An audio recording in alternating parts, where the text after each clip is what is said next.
네, 안녕하세요. 두물머리의 천영록 대표입니다. 오랜만에 인사드리네요. 오늘은 변동성이 우리 수익률에 어떤 영향을 미치는지에 대해서 한번 생각해보면 좋을 것 같아요. 최근에 시장 변동성이 굉장히 높아지면서 고민들이 많으실 것 같아요. 특히 국내 주식은 좀 꾸준히 하락해온 경향이 있고 굉장히 많은 이슈들이 있었죠. 미국 기술주들도 유동성이 좀 줄어드는 게 아닌가 하는 우려 때문에 많이 하락하곤 했었는데, 단기적으로 이게 뭐 반등을 할 것이다 아니면 더 하락할 것이다를 떠나서 왜 단기 변동성이라는 게 우리가 장기적으로 투자를 함에 있어서 큰 도움이 되는지에 대해 좀 생각해 볼 필요가 있는 것 같습니다.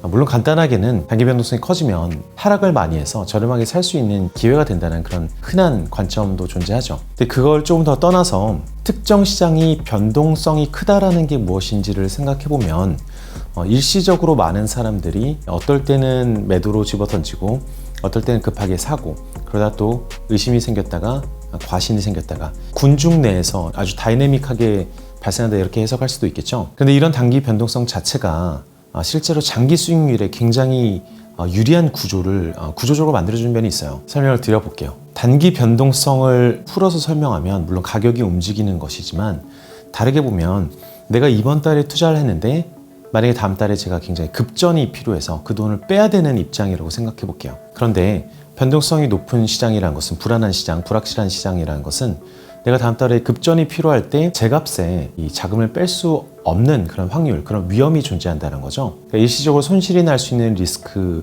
그런 위험보다 훨씬 더 위험한 것은 내가 실제로 돈이 필요해져서 다음 달에 써야 되는 뭐 카드비에서부터 여러 가지 지출에 대해서 갑자기 돈이 없어지는 그 사태를 의미한다고 생각할 수도 있어요. 굉장히 곤란한 상황에 처하게 되겠죠. 이런 걸 개인적인 유동성이라고 얘기할 수도 있는데, 내가 돈이 필요할 때 제 값에 바로바로 돈을 뺄 수 있는 능력. 근데 이 능력이나 이 권리는 사실 가격으로 봤을 땐 굉장히 비싸다고 얘기할 수 있습니다. 예컨대 내가 아무 때나 제 값에 돈을 뺄 수 있는 보험이 존재한다고 생각하면 생각보다 굉장히 비싸다는 거죠. 예컨대 우리가 아무 때나 같은 값에 돈을 뺄 수 있는 가장 대표적인 예가 예금이지 않습니까? 예금은 한 달 후에 내가 어떤 일이 있어도, 은행이 망하지만 않는다면, 그리고 나라가 망하지만 않는다면 똑같은 금액을 고스란히 아무 때나 뺄 수 있는 권리가 들어있는 가장 비싼 종류의 보험이 들어있는 상품이에요. 그러니까 예금에는 그 보험이 들어있기 때문에 예금은 굉장히 비싸다고 할 수 있죠. 비싸다는 것은 곧 수익률이 혹은 예금 이자가 굉장히 낮다라는 뜻이기도 합니다. 이게 가장 비싼 사례일 테고요. 조금 더 안정성은 높은데 예금보다는 더 불안한 채권이라고 생각한다면, 채권들은 손실이 날 가능성이 약간 더 있지만 그래도 그 폭이 굉장히 적을 것이고, 아주 높은 확률로 나의 원금을 원하는 때에 빼서 제 값에 받아올 수 있는 권리가 포함되어 있어요. 그러다 보니 채권 역시도 굉장히 비싼 편이라고 얘기를 할 수 있습니다. 비싸다는 것은 즉 내가 채권을 샀을 때, 특히 우량 채권을 샀을 때는 나중에 돌려받을 수 있는 돈, 내포되어 있는 이자가 그다지 높지 않다는 겁니다. 예금 중에 이런 게 있다고 해볼게요. 5년간 예금인데 중간에 해지를 하면 굉장히 큰 페널티를 받아요. 예를 들어서 마이너스 5%에 달하는 어떤 수수료를 내야 될 수도 있다. 혹은 마이너스 20%에 달하는 수수료를 내야 될 수도 있다. 5년 안에 중도 해지를 해야 된다면. 그러면 5년 사이에 급전이 필요할 가능성이 있는 사람은 그런 종류의 예금에 가입하기 굉장히 힘들고 두렵겠죠. 무엇이 두렵냐면 5년 후에 손실 나는 게 두려운 게 아니라 중간에 돈이 필요할 가능성이 두려운 거죠. 그렇다면 그런 예금이 상품으로 나왔다면 굉장히 할인이 될 것 같아요. 저렴하게 판매가 된다는 거죠. 저렴하게 판매가 됐다는 거는 결국 먹을 수 있는 이자 혹은 수익률이 굉장히 높다는 의미가 되겠습니다. 주식도 비슷해요. 주식은 좀 원론적으로 얘기해 본다면 전 세계에 있는 모든 기업들, 이 시장에서, 자본주의 시장에서 뭔가 기업으로서 경제 활동을 하고 있는 것들이 평균이지 않습니까? 이 기업들의 경제 활동의 평균과 그 포텐셜, 그 잠재력이라는 것은 GDP보다는 조금 더 높은 수준으로 형성되게 되어 있습니다. 기업들이 평균이란 건 자본주의가 존속하는 이상 GDP 이상으로 혹은 예금보다 훨씬 높은 수준으로 계속 성장할 수 있는 어떤 기초적인 가치가 있는 거죠. 그리고 장기적으로 투자하면 투자할수록 그걸 많이 누릴 수 있는 여지가 있는 거죠. 그런데 주식은 평소에 여러 가지 이유로 단기적인 변동성을 가지고 있기 때문에 바로 그 이유 때문에라도 모든 사람들에게 적합하지 않은 거죠. 한 달, 세 달 후에 돈을 빼야 되는 사람들은 이런 변동성 자체를 두려워할 수밖에 없고, 또 그런 걸 경험해 본 사람들은 장기적으로 내가 내 전 재산을 100을 다 주식에 넣어야 됨에도 불구하고 그런 걸 여러 번 경험하다 보니까 그런 게 두려워서 나는 5만 넣겠다, 10만 넣겠다, 이렇게 위험을 회피하고자 하는, 위험을 싫어해서 그런 변동성 넘치는 자산에서 도망치고자 하는 마음이 생기죠. 그런 두려움이 실제로 존재하고 또 많은 사람들에게는 유동성 문제가 굉장히 심각한 일이기 때문에 모든 사람들이 그 가능성을 암에도 불구하고 주식에 투자할 수는 없는 노릇이에요. 주식에 투자할 수 있는 사람은 장기적으로 주식 수익률이 높다는 것을 인지하고 그 사이에 내가 이 단기 변동성이 흔들리지 않고 급전도 필요하지 않을 수 있게 그 비중을 조절한 사람만 이걸 누릴 수 있습니다. 장기적으로 큰 돈을 벌 수 있음에도 불구하고 굉장히 저렴하게 할인되어 있는 항시 기회 대비 우수한 가격에 제공되고 있는 이 주식에 투자를 할 수 있게 되는 거죠.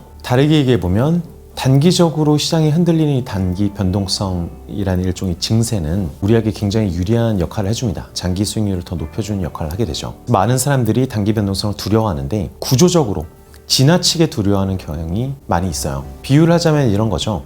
농부가 오늘 봄비가 좀 내리는 걸 보면서 올해는 1년 내내 비가 와서 농사를 지을 수 없을 것 같다라고 과대하게 해석하는 경향이 굉장히 크다는 거죠. 농부의 입장에서는 하루는 비가 오고 며칠이 또 지나면 햇볕이 쏟아지고 날씨 자체가 오락가락하는 것을 반복하면서 평균에 수렴하면서 결과적으로는 작물이 크잖아요. 하루 비가 오더라도 그것을 너무 과도하게 해석할 필요가 없이 그럼에도 불구하고 매년 농사를 짓는 것이 훨씬 좋다.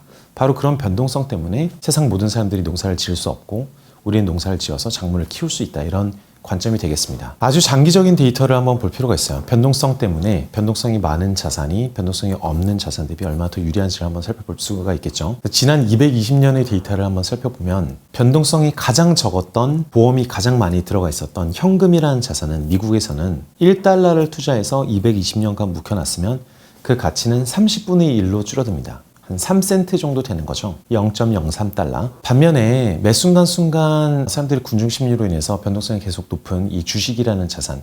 이 주식이 단기적으로 봤을 땐 가장 변동성이 높거든요. 채권이나 다른 기타 대체 자산 대비. 주식이라는 자산은 그 같은 기간 동안에 500만 배가 뛰었어요. 220년 동안 500만 배가 뛴 거죠. 그래서 가장 비싼 현금이라는 자산은 0.03달러가 됐고 주식이라는 자산은 1달러당 500만 달러가 됐습니다. 1억 5천 배의 차이가 발생하는 거죠. 그 기간 내내 현금은 항상 더 안정적이었고 주식은 항상 더 불안했어요. 정리하자면 주식 투자를 한다는 것은 특히 장기적으로 한다는 것은 이런 그 제약 조건들을 정확히 이해하고 하는 것이 중요합니다. 주식을 잘 고르는 방법들도 중요하지만 기본적으로는 내가 장기에 걸쳐서 자본주의 사회 내에서 많은 기업들이 성장할 수밖에 없는 이 구조에 투자한다는 것을 알아야 되고 그런 성장의 기회에 동참하는 것이 단기적으로 내 유동성을 보장할 수 없는 형식으로 움직이기 때문에 저평가가 돼서 높은 수익률을 올려준다라는 이런 구조를 이해하고 나면 그리고 우리가 개인적으로 다 이용할 수 있게 된다면은 여러분들의 장기 수익률을 바라보는 관점이 훨씬 편안해지지 않을까 이런 생각을 해보았습니다. 지금 당장은 전 세계적으로 단기 변동성이 오거니 가거니 할 것 같아요.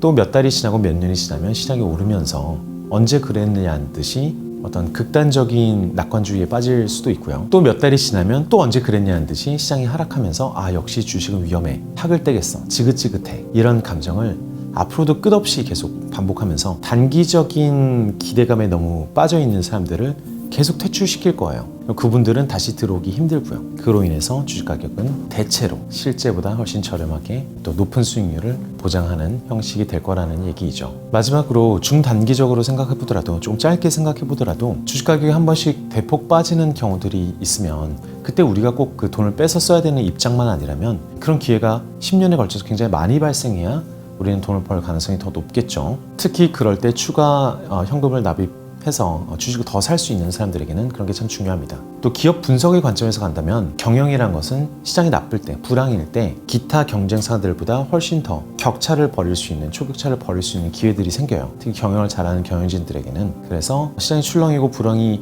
오고 가는 기간에 우리가 더 좋은 주식을 더 저렴하게 사면서 리밸런싱 할 수 있는 기회들이 항상 생긴다. 이런 낙관적인 관점을 바라봐 주시면 좋겠고요. 그러기 위해서는 애초에 투자하는 금액과 비중과 나의 미래의 현금 흐름을 어떻게 투입할지에 대한 계획이 그리고 그 목표가 상세히 서 있어야만 이런 시장의 특성들을 잘 반영할 수 있을 것 같습니다. 자, 오늘은 단기 변동성에 대한 원리 원론적인 얘기일 수도 있겠지만 조금 다른 관점에서 한번 살펴보았어요. 변동성 자체가 가격을 싸게 만들어서 생각보다 장기적으로는 현금 대비 1억 5천만 배의 수익을 220년 동안 올리게 해줬다. 그렇다면 여러분이 10년 이상 투자할 사람이라면 현금을 들고 있어야 될지 혹은 기타 다른 자산을 가지고 있어야 될지 주식에 이런 변동성을 다 이용하면서 꾸준히 투자해야 될지 답이 굉장히 명확히 나오지 않나 그런 생각을 해보았습니다. 오늘 드린 말씀은 최근에 제가 쓰고 있는 천 대표의 투자 레터라는 구독 레터가 있는데 이 단기 변동성에 대한 관점이 가장 재밌었다는 피드백을 듣고 여러분들한테도 한번 소개해 보았습니다. 천 대표의 투자 레터는 주식 투자를 굉장히 본격적으로 하시려는 일반 투자자들을 위해서 아주 상세한 데이터 및 굉장히 좀 이해하기 쉽도록 주식을 선택하고 포트폴리오를 구성하는 방법들을 일목요연하게 좀 설명드리는 그런 투자 레터라고 생각하시면 될 것 같고, 그 투자 레터에서 제가 추구하고 있는 바는 이걸 읽으신 분들이 자기 포트폴리오만 잘 관리하는 게 아니라 자녀들, 가족들, 그리고 친지들의 포트폴리오에도 장기적으로 간접적으로 좋은 영향을 계속 미치면서 모든 사람들이 장기 투자를 자신감 있게 해낼 수 있고 또 인덱스보다 조금 더 높은 수익률 혹은 자기 스타일에 맞는 수익률을 찾아갈 수 있도록 돕고자 만들었습니다. 밑에 링크를 달아둘 테니 투자 레터도 한번 봐주시면 좋을 것 같고요. 저도 앞으로도 유튜브에 좀 더 자주 찾아뵈면서 세계 곳곳의 주가 지수 중에서 포트폴리오나 펀드를 어떻게 구성하면 좋을지, 여러분들이 주식의 어떤 특성에 조금 더 주목하면 좋을지 이런 것들을 상세한 데이터랑 한번 다뤄볼 생각이니까 앞으로 많은 기대 부탁드리겠습니다. 감사합니다.